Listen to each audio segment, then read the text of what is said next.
नमस्ते। मैं doctor B D Patil, KLS Gogte पदवी पूर्व महाविद्यालय बेलगाम, आप सभी का आज की इस हिंदी ऑनलाइन कक्षा में स्वागत करता हूं। दोस्तों,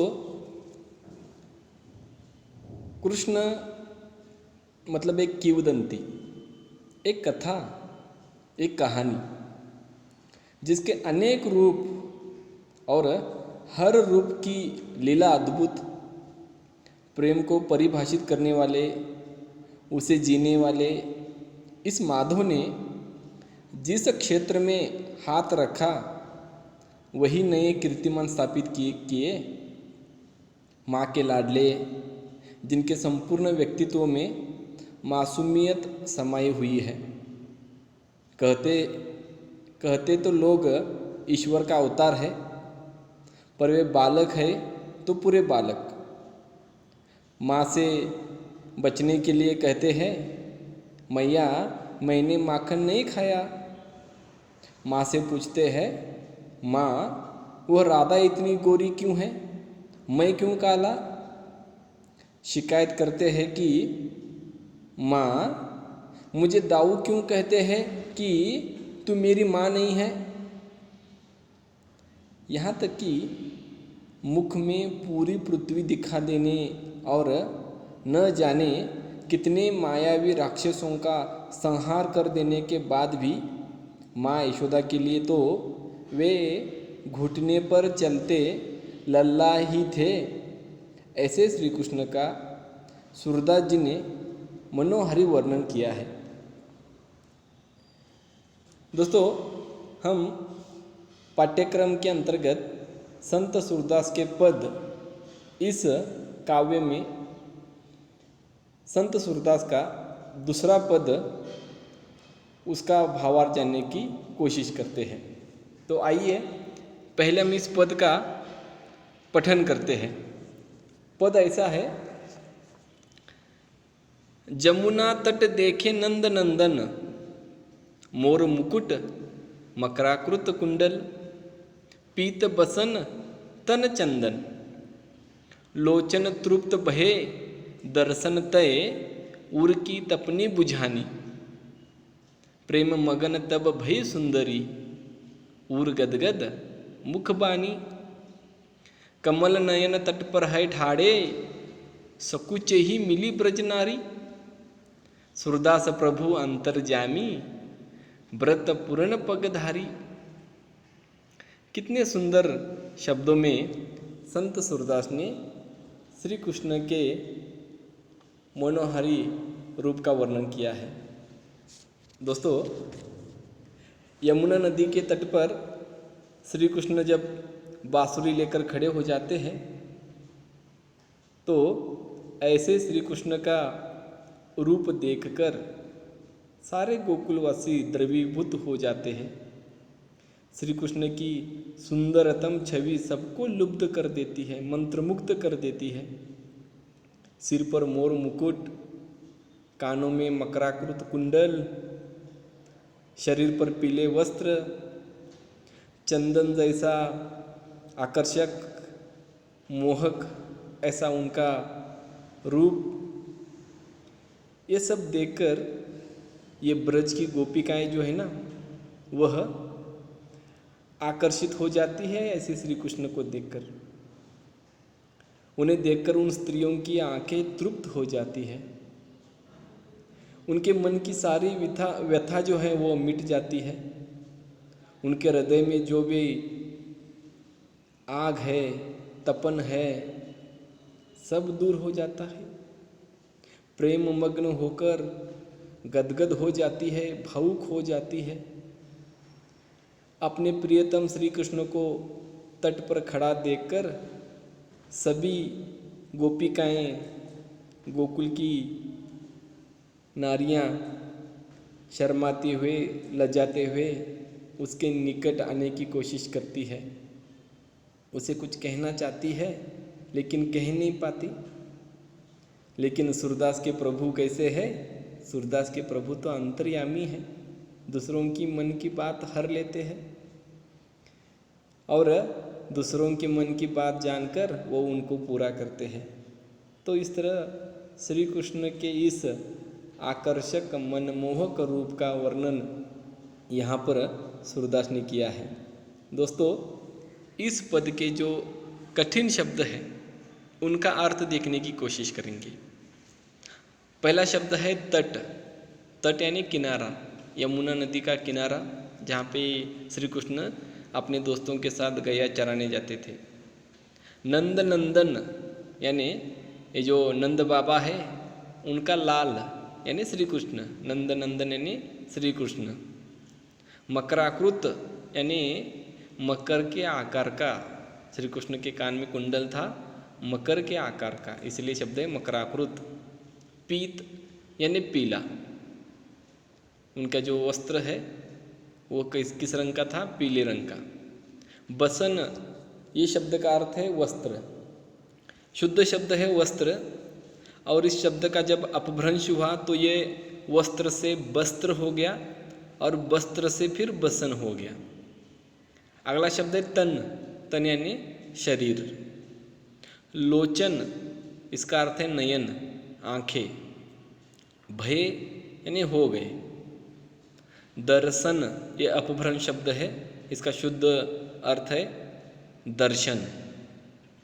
ऊर यानी हृदय। तपनी यानी हृदय की गर्मी, आग। बानी यानी शुद्ध शब्द वाणी। ठाड़े है यानी खड़े है, यमुना किनारे ठाड़े है मतलब खड़े है।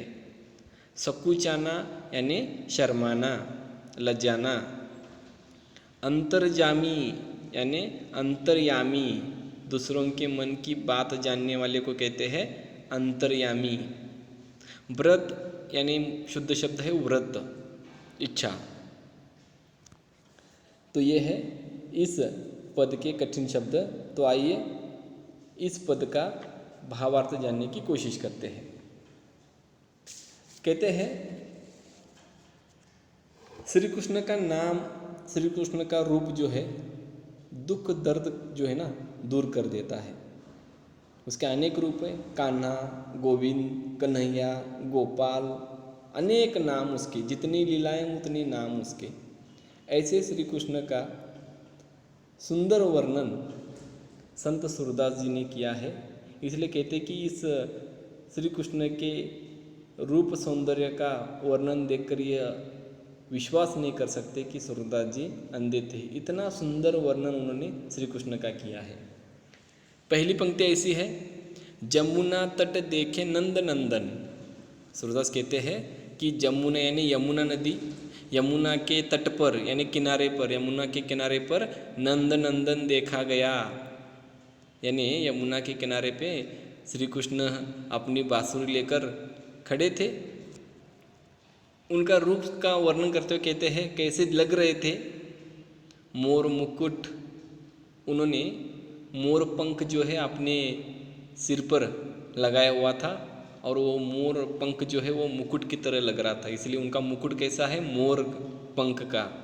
मोर मुकुट। मकराकृत कुंडल, मकराकृत मकर के आकार का। उनके कान में जो कुंडल है ना वो कैसे है? मकर के आकार के। मोर मुकुट मकराकृत कुंडल। पीत बसन, पीत यानी पीला, बसन यानी वस्त्र, उन्होंने पीले वस्त्र जो है ना वो पहने हुए हैं। पीत बसन। तन चंदन, और उनका शरीर जो है ना, तन यानी शरीर, शरीर चंदन की तरह मनमोहक आकर्षक है। कितना सुंदर वर्णन सूरदास जी ने श्री कृष्ण के रूप का किया यहाँ पे। कहते हैं श्री कृष्ण ने मोर का मुकुट पहना है, मकराकृत कुंडल उनके कानों में है, पीले वस्त्र उन्होंने अपने शरीर पर पहना हुआ है और उनका शरीर चंदन की तरह मनमोहक आकर्षक है। अगली पंक्ति में कहते हैं लोचन तृप्त भये दर्शन तय। ऐसे श्री कृष्ण का यमुना किनारे जब दर्शन होता है, दर्शन मिलता है, तब लोचन तृप्त हो जाते हैं। लोचन यानी नयन, नयन तृप्त हो गए ऐसे श्री कृष्ण का यमुना किनारे दर्शन करके। उर की तपनी बुझानी, उर यानी हृदय, हृदय की जो आग है, हृदय की जो उलझन है, हृदय में जो पीड़ा है, वेदना है, सब दूर हो जाते, सब बुझ जाती है। उर की तपनी बुझानी, हृदय की जो आग थी, तपन थी, सब बुझ गई। प्रेम मगन तब भई सुंदरी, श्री कृष्ण के प्यार में जो पागल थी गोपिकाएं, ऐसे श्री कृष्ण को बांसुरी लेकर जब यमुना किनारे देखा, तब वो उसके प्यार में मग्न हो जाती है, मग्न हो जाती है। उर गदगद मुख बानी, उनका उर जो है, हृदय जो है, वो भर आता है, वो भावुक हो जाती है ऐसे श्री कृष्ण को देखकर। इतने सुंदर, आकर्षक, मनमोहक श्री कृष्ण को देखकर उनका जो उर है, मन जो है, हृदय जो है, वो भावुक हो जाता है, वो गदगद हो जाता है। और मुख बानी, इसका अर्थ है कि वो कुछ कहना चाहती है। बानी यानी उसके आवाज़, वो कुछ कहना चाहती है गोपिकाएं, लेकिन वो कहाँ रह जाती है वाणी, वाणी मुख में रह जाती है। उनकी कहने की हिम्मत नहीं होती, वो शर्माती है, लजाती है। उनकी जो वाणी है वो मुख में रह जाती है, शब्द बाहर ही नहीं आते। इतना सुंदर, इतना आकर्षक श्री कृष्ण, मन में बहुत सारी बातें हैं, मन में अनेक बातें हैं जो श्री कृष्ण से कहनी है, लेकिन वो सारी बातें मुख में ही रहती है, बाहर आती नहीं है। कमल नयन तट पर है ठाड़े, श्री कृष्ण की आंखें कैसी है, कमल की तरह, इसलिए यहाँ पे सूरदास ने विशेषण लगाया है कमल नयन, कमल के जैसी आँखों वाले कृष्ण जो है तट पर है ठाड़े, तट पर किनारे पर ठाड़े हैं यानी खड़े हैं। यमुना के किनारे कमल जैसे आँखों वाले श्री कृष्ण खड़े हैं। सकुचे ही मिली ब्रज नारी, सकुचे ही शर्माते हुए, लज्जाते हुए ब्रज की नारियां जो है, ब्रज यानी गोकुल, गोकुल की नारियां, गोकुल की गोपिकाएं श्री कृष्ण से मिलती है शर्माते हुए। और सूरदास कहते हैं, सूरदास प्रभु अंतर्जामी, सूरदास के प्रभु श्री कृष्ण कहना गोविंद कैसे है, अंतर्जामी है। अंतर्जामी, अंतर्यामी, दूसरों के मन की बात जानने वाले, ऐसे श्री कृष्ण जो अंतर्यामी हैं।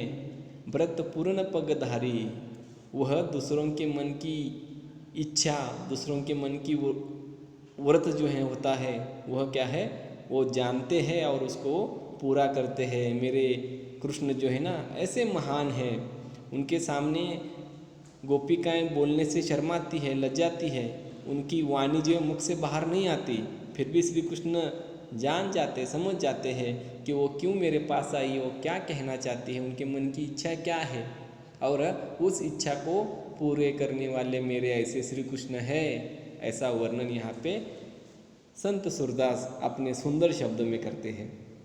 तो इस तरह यहाँ पे संत सूरदास ने श्री कृष्ण का मनोहारी, मनमोहक ऐसा वर्णन किया है।